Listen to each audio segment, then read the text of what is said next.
बिस्मिल्लाहिर्रहमानिर्रहीम। डॉक्यूमेंट्स पे दूसरा लेक्चर है जी, और वो है प्रोसेसिंग ऑफ कैश परचेजेस और पेमेंट ऑफ एक्सपेंसेस। पहले लेक्चर में हमने ये देखा था कि कैश सेल्स जो है वो डिफरेंट टाइप्स की कैश सेल्स क्या होती हैं और उसमें डिफरेंट डॉक्यूमेंट्स कौन से बनते हैं। अब कैश परचेजेस के केस में जो है ना वो एक सिंपल डॉक्यूमेंट है, वो है इंटरनल चेक रिक्विजिशन। अब इंटरनल का मतलब ये है कि ये डॉक्यूमेंट जो है वो विद इन बिजनेस बनेगा, ये बिजनेस से बाहर नहीं जाएगा, ये एक इंटरनल डॉक्यूमेंट है। रिक्विजिशन निकला है रिक्वेस्ट से। तो अब जब कैश परचेजेस करनी होती हैं तो हमने पहले बात की ऑथराइजेशन की कि ये नहीं होता कि कोई भी बंदा उठेगा और वो कैश परचेजेस कर लेगा या कोई भी बंदा पेमेंट करेगा। तो इसके लिए क्या किया जाता है, एक प्रॉपर प्रोसीजर फॉलो किया जाता है। तो इंटरनल चेक रिक्विजिशन क्या है? It is a form completed by junior staff and authorised bye senior manager या मैनेजमेंट। तो ये एक फॉर्म है, वो कंप्लीट करेगा, उस पर लिखेगा कि कौन से आइटम उसने परचेज करने हैं, उसके लिए कितनी पेमेंट करनी है उसने, और उसके लिए उसको चेक दिया जाए। इंटरनल चेक रिक्विजिशन, चेक के लिए वो एक रिक्वेस्ट दे रहा है। They contain detail of proposed purchases, for example, nature of goods, their cost and name of supplier। ये सारा कुछ फॉर्म में लिखा जाएगा। When this form is authorized, अब सीनियर मैनेजर जो है वो ऑथराइज कर देगा, ठीक है कि आप परचेज कर लें।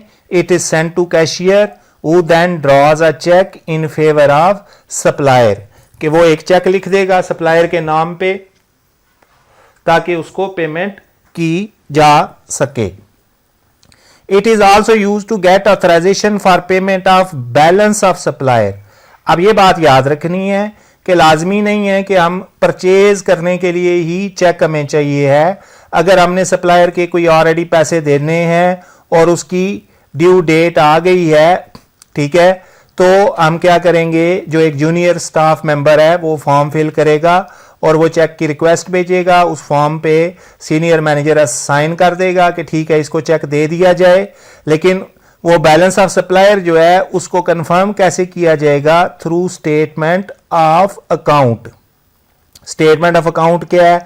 उस सप्लायर का खाता है, लेजर है, ठीक है, जिसमें डिटेल लिखी हुई है कि उससे हमने कितनी गुड्स परचेज की थी, कब कब पेमेंट की है और अभी उसके हमने कितने पैसे देने हैं। तो वो चेक रिक्विजिशन फॉर्म के साथ स्टेटमेंट ऑफ अकाउंट लगाएगा उस सप्लायर की, जिसमें उसका बैलेंस मेंशन होगा और वो ये रिक्वेस्ट करेगा कि मुझे चेक दिया जाए ताकि मैं ये बैलेंस सप्लायर को पे कर दूं। The person who request for cheque and one who is authorising it must sign the requisition. अब दोनों के साइन होने चाहिए। जो चेक रिक्वेस्ट यानी कि वो जो जूनियर स्टाफ है जो कि उस फॉर्म को फिल कर रहा है ताकि कल को वो भी रिस्पॉन्सिबल हो अगर उसने कोई गलती की है, और जो ऑथराइज कर रहा है उसके भी साइन होने चाहिए। Internal cheque requisition is also used for abnormal payments and heavy amounts. मतलब एबनॉर्मल पेमेंट्स, कोई एक ऐसा इवेंट हो गया, ठीक है, कोई फॉर एग्जांपल हमने कोई सेरेमनी रखी हुई थी, उसकी पेमेंट करनी है, तो उसके लिए भी जो चेक पेमेंट है उसके लिए जो फॉर्म फिल किया जाएगा इंटरनल चेक रिक्विजिशन। तो बेसिकली इंटरनल चेक रिक्विजिशन क्या किस पर्पस के लिए यूज हो रही है? तो यहाँ पे हमने 3 पर्पसेस डिस्कस किए। एक, हमने गुड्स परचेज करनी है, उसके लिए हमें पेमेंट करनी है, चेक चाहिए है। एक, हमने सप्लायर का कोई बैलेंस रहता है वो पे करना है, उसके लिए हमें चेक चाहिए।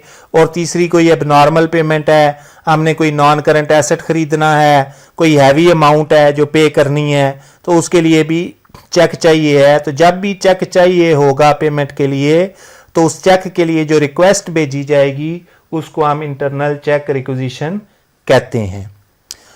फिर दूसरी जो चीज है वो ये है कि हमने ऊपर हेडिंग पढ़ी प्रोसेसिंग कैश परचेजेस और payment of expenses. Some time ऐसा होता है कि एम्प्लॉय जो है वो अपनी जेब से एक्सपेंस कर देता है। अब वो एक्सपेंसेस जो हैं वो हैं तो बिजनेस के, तो एम्प्लॉय ने क्या करना है, उन एक्सपेंसेस को क्लेम करना है, यानी कि वापस लेना है अपनी पैसे जो उसने जेब से खर्च किए हुए हैं वो वापस लेने हैं, तो उसके लिए वो क्या करेगा, एक्सपेंसेस क्लेम फॉर्म फिल करेगा।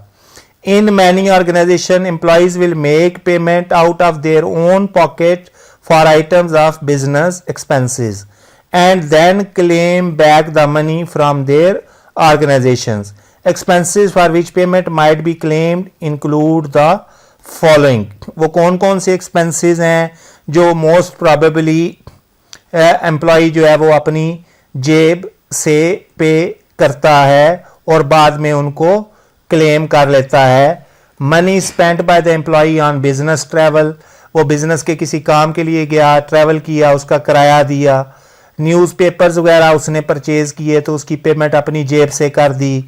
कोई डोमेस्टिक टेलीफोन बिल है, ठीक है, जो कि उसका बिजनेस के साथ एग्रीमेंट ये है कि उसके जो टेलीफोन बिल है वो ऑर्गेनाइजेशन देगी, लेकिन उसने वक्ती तौर पर अपनी जेब से दे दिया, तो अब उसको क्लेम करने के लिए वो एक्सपेंस क्लेम फॉर्म फिल करेगा और उसको ऑथराइज किया जाएगा, तो तब कैशियर उसको पेमेंट करेगा। पेट्रोल जो है उसने अपने बिजनेस के लिए यूज़ किया लेकिन अपनी जेब से गाड़ी में डलवा लिया। कार की सर्विस वगैरह करवा ली, या उसका जो रिपेयर बिल है, कंपनी कार थी या उसको कंपनी ने कार दी हुई थी लेकिन उसका जो एक्सपेंस था वो ऑलरेडी ये था कि कंपनी के ज़िम्मे था, तो उसकी पेमेंट उसने अपनी जेब से कर दी, तो उसके लिए भी बाद में वो क्या करेगा, एक्सपेंस क्लेम फॉर्म फिल करेगा। तो ये हमने अभी तक जो डिस्कस किया वो कैश ट्रांजैक्शन है, यानी कि कैश सेल, और फिर आगे उसकी डिफरेंट टाइप्स थी। वर्बल ऑर्डर क्या होता है, टेलीफोनिक ऑर्डर में क्या होता है, ऑनलाइन ऑर्डर में क्या होता है, ओवर द काउंटर सेल्स में क्या होता है। और फिर उसके बाद कैश परचेजेस के केस में हमने देखा कि वो एक डॉक्यूमेंट जो इंपॉर्टेंट है वही डिस्कस हुआ, इंटरनल चेक रिक्विजिशन। और अगर एम्प्लॉई अपनी जेब से खर्च करता है पैसे और बाद में ऑर्गेनाइजेशन से क्लेम करता है, तो एक्सपेंस क्लेम फॉर्म जो है वो कैसे फिल होगा और उसका पर्पस क्या है। अब अगला जो टॉपिक है जी हमारा, डॉक्यूमेंटेशन ऑफ क्रेडिट ट्रांजैक्शन, यानी कि क्रेडिट सेल और credit purchase. Credit transactions normally take place between business, यानी कि होलसेलर और रिटेलर के दरमियान जो ट्रांजैक्शंस हैं नॉर्मली वही क्रेडिट होती हैं। टू एनकरेज कस्टमर टू पे early a discount is offered which is called cash discount और सेटलमेंट डिस्काउंट। अब ये बात जो है, ये कैश डिस्काउंट क्या होता है, ये उसकी डेफिनेशन है। देखिए, आप एक बंदे से उधार पे चीज़ें ले लेते हैं और वो उधार आपको इसलिए दे रहा है क्योंकि उसने अपनी सेल बढ़ानी है, ये मजबूरी होती है बिजनेस की। होलसेलर्स है, आगे रिटेलर्स को उधार पे चीज़ें बेचते रहते हैं क्योंकि उससे सेल पे फ़र्क पड़ता है। डेफिनेटली वो बिज़नेस जो उधार चीज़ें दे रहा है उसकी सेल ज़्यादा होती है, जो बिज़नेस उधार पे चीज़ें नहीं बेचता उसकी सेल रिलेटिवली कम होती है। लेकिन ऑन द अदर हैंड वो ये चाहता है कि उसको उसके पैसे जल्दी से जल्दी मिल जाएं। अब ये हमने जर्नल एंट्रीज के केस में ये डिस्कशन की हुई है कि अगर वो इन टाइम पेमेंट करेगा उसके साथ क्रेडिट टर्म्स डिफाइन की जाएंगी। तो क्रेडिट टर्म्स में अगर लिखा हुआ है जी कि अगर तुम 15 दिनों के अंदर पे करोगे तो मैं तुम्हें इतने पैसे छोड़ दूंगा, तो इस डिस्काउंट को हम कैश डिस्काउंट या सेटलमेंट डिस्काउंट कहते हैं और इसको हम अपनी बुक्स में रिकॉर्ड करते हैं। और वो रिकॉर्ड कैसे होता है कि कैश डेबिट होगी, डिस्काउंट अगर आपने अलाउ किया है वो डेबिट होगा और रिसीवेबल क्रेडिट होंगे। ठीक है, इसी तरह से अगर आपने पेमेंट की है तो पेएबल डेबिट हो जाएंगे, कैश क्रेडिट होगी जितनी आपने पे की है, और डिस्काउंट रिसीव्ड क्रेडिट होगा as a income. There is another discount which is given on list price. अब ये टर्म भी आपने याद रखनी है कि लिस्ट प्राइस बेसिकली क्या है, वो प्राइस होती है जो कि टैग पे लिखी होती है। लेकिन अब होता ये है कि अगर आप ज़्यादा क्वांटिटी में चीज़ें ख़रीदें तो वो उस लिस्ट प्राइस में कुछ कमी कर देता है, यानी कि बारगेनिंग करते हैं आप और £100 वाली शर्ट जो है वो £80 की आप परचेज कर लेते हैं, तो पाउंड 20 जो है, जो आपको बार्गेनिंग की वजह से मिला या ज्यादा क्वांटिटी में मिला, बल्क बाइंग कहते हैं इसको। बल्क बाइंग का मतलब क्या है? बल्क, ज्यादा बाइंग, ज्यादा क्वांटिटी में आपने चीजें खरीदी, तो इस पे जो डिस्काउंट है, बल्क बाइंग डिस्काउंट, उसको हम क्या कहते हैं? Trade discount. अब लिस्ट प्राइस कितनी थी? 100, लेकिन आपको मिली कितने की? पाउंड 80 की। तो अब आप परचेजेस अकाउंट को डेबिट करेंगे कितने से? पाउंड 80 से ही, क्योंकि आपकी असल में जो खरीद है वो कितने की है? पाउंड 80 की। इस पाउंड 20 को आप रिकॉर्ड ही नहीं करेंगे। सेटलमेंट डिस्काउंट की अगर आप बात करें ना, तो हमने उसको डिस्काउंट अलाउड के तौर पर या डिस्काउंट रिसीव्ड के तौर पर रिकॉर्ड किया हुआ है, लेकिन ट्रेड डिस्काउंट को हम रिकॉर्ड नहीं करते। Trade discount is not recorded in books. Purchases and sales are recorded net of trade discount. उसके अलावा क्या है जी? Sales tax is calculated on amount net of trade and cash discount. VAT पे जो लेक्चर्स हैं उसको अगर आप देखेंगे, net of trade discount, not cash discount, ठीक है। सेल्स टैक्स जो है वो हम कैलकुलेट करेंगे, जब वैट कैलकुलेट करेंगे तो वो पाउंड 100 पे नहीं कैलकुलेट करेंगे, पाउंड 80 पे कैलकुलेट करेंगे। Extension of credit limit.